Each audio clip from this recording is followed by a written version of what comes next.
네, 동아일보에서 부산, 울산, 경남 취재 본부장 맡았던 정재락 기자, 울산에서 이름난 기자신데 동아일보 정년 퇴임 앞두고 35년간의 언론인 생활을 되돌아보는 책을 냈습니다.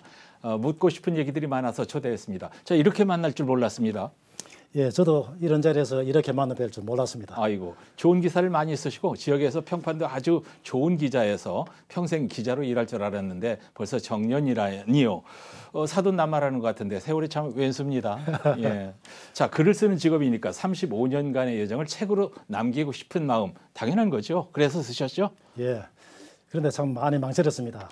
돌에 이름 함부로 새기지 말고 책 함부로 내지 말라는 그런 말이 있듯이 예. 한번 세상에 내놓은 책은 거둬들일 수 없기 때문에 신중에 신중을 기하라는 의미일 것입니다. 예. 하지만 기자 생활을 마무리하면서 지인들에게 올리는 보고서라 생각하고 이번에 책을 냈습니다. 지인들에게 올리는 보고서, 겸손한 이 말이 제 마음에 쏙 드는데 이 말도 좋지만은 내가 틀렸을 수도 있습니다. 이런 책 제목으로 올린 이 말이 저는 더 좋은데요. 예, 감사합니다. 저는 책 제목처럼 내가 틀릴 수도 있다는 이런 생각을 진작에 했더라면 저희 기사와 말 때문에 다른 사람에게 상처를 주는 횟수는 많이 줄일 수 있었을 텐데 하는 그런 후회가 많이 들었습니다. 그러세요? 이 자리를 빌어서 저희 기사와 말 때문에 상처를 입었던 분들에게 진심으로 용서를 구하고 싶습니다. 얼마나 될지 모르겠습니다만은 기자가 어떻게 듣기 좋은 기사만 쓰겠습니까? 이해하고요. 자, 35년간 기자 생활을 하면서 잊을 수 없는 기억 중에 하나만 얘기해 볼까요? 하나만. 예, 울주군에 살고 계시는 즉 배를 타는 40대 남편과 결혼해 아들, 딸 낳아 오순도순하게 살던 20대 베트남 신부의 사연을 신문에 소개한 적이 있습니다. 어떤 건데요?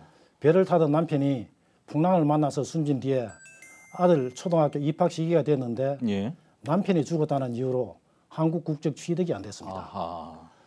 청소 일을 하면서 병석에 누워 계시는 한국의 시부모들을 돌보며 착하게 살고 있었습니다. 예. 이런 딱한 사연을 소개하니 법무부에서 한국 국적을 취득할 수 있게 해줬고 국민들의 성금도 많이 전달되었습니다. 예. 또 베트남 신부에게는 대기업에서 장한 효부상을 주기도 했습니다. 예, 지금 울산에 살고 계세요? 예, 지금도 아이고, 살고 있습니다. 예, 예. 자, 이런 보람이 있었다면 뭐가 제일 아쉬운가요?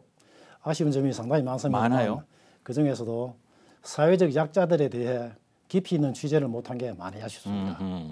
이들은 언론을 통하지 않고는 억울한 사연을 제대로 표출할 수 없습니다. 예. 기자들이 이들의 작은 목소리를 크게 듣는 그런 훈련을 많이 해야 된다고 생각합니다. 예. 저희 게으른 탓에 이들의 목소리를 신문지변에 제대로 반영하지 못한 게 끝내 아쉽습니다. 그렇습니까?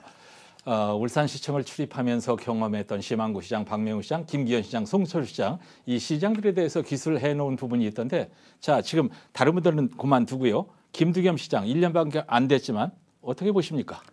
예, 현직 시장이라 평가하는데 상당히 조심스럽습니다만 김두겸 시장은 뚝심과 배짱이 두둑한 시장으로 평가받고 있습니다. 남구청장 시절 익힌 현장 행정 경험에다 예. 정치 방학 기간 8년 동안 대학교에서 박사학위를 따고 대학 강단에 서면서 익힌 예. 이론을 접목해서 예. 현재의 울산시정이 활기를 띠고 있다고 생각합니다. 전부입니까? 예, 전 뭐 예. 쓴소리 한마디쯤 하실 줄 알았는데 알겠습니다. 넘어가겠습니다. 울산에서 정재락 기자도 명성이 있지만 연세 드신 울산 분들은 선친이신 고 정계석 선생을 더 잘 알아요. 10월 유신 반대와 부정선거 규탄을 주도하신 그런 어른이신데 조금 더 얘기해 주실까요? 예, 저희 선친은 27살이던 1960년에 전국 최연소 지방위원회에 당선되었습니다. 예. 이후 당시 야당이던 신민당에서 오랫동안 당뇨 생활을 하다 1971년 제7대 대통령 선거에서 부장선거를 적발하고 이를 울산 성남동 세계탑 사거리에서 규탄 집회를 주도했습니다. 예. 이듬해 10월 유신이 선포되면서 개헌법 위반으로 군사재판에 넘겨져 징역 3년을 선고받았습니다. 예. 전기 고문과 물고문 등으로 몸이 망가져 7개월 만에 병보석으로 석방된 뒤 예. 5년 뒤에 돌아가셨습니다. 예, 고생 많이 하셨대요. 선친을 구속시킨 근거가 되었던 개헌법이 2018년 대법원에서 헌법에 위배된다고 판결해 무죄를 선고받았습니다. 예.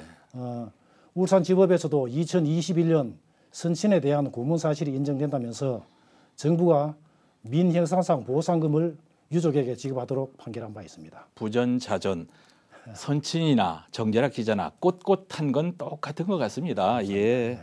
자, 이제 8월 말로 정년 퇴직을 하시는데 이 방송 마치면서 한 말씀 정리할까요? 예, 현장을 더 많이 뛰면서 땀 냄새 나는 기사를 많이 쓰지 못한 것에 끝내 좀 아쉽습니다. 또 사회적 강자인 사람의 거만함을 꺾고 약자를 도와주는 생활, 즉 억강부약의 기자 생활을 제대로 하지 못한 것이 아쉽습니다. 퇴직하면 과분한 대우를 받아온 이 사회를 위해 어떤 일이든 봉사하는 삶을 살고 싶습니다. 예, 정재락 기자의 앞날이 순탄하고 평안하기를 제가 믿는 하나님께 기원하겠고요. 기자님 노고에 감사드립니다. 고맙습니다. 감사합니다.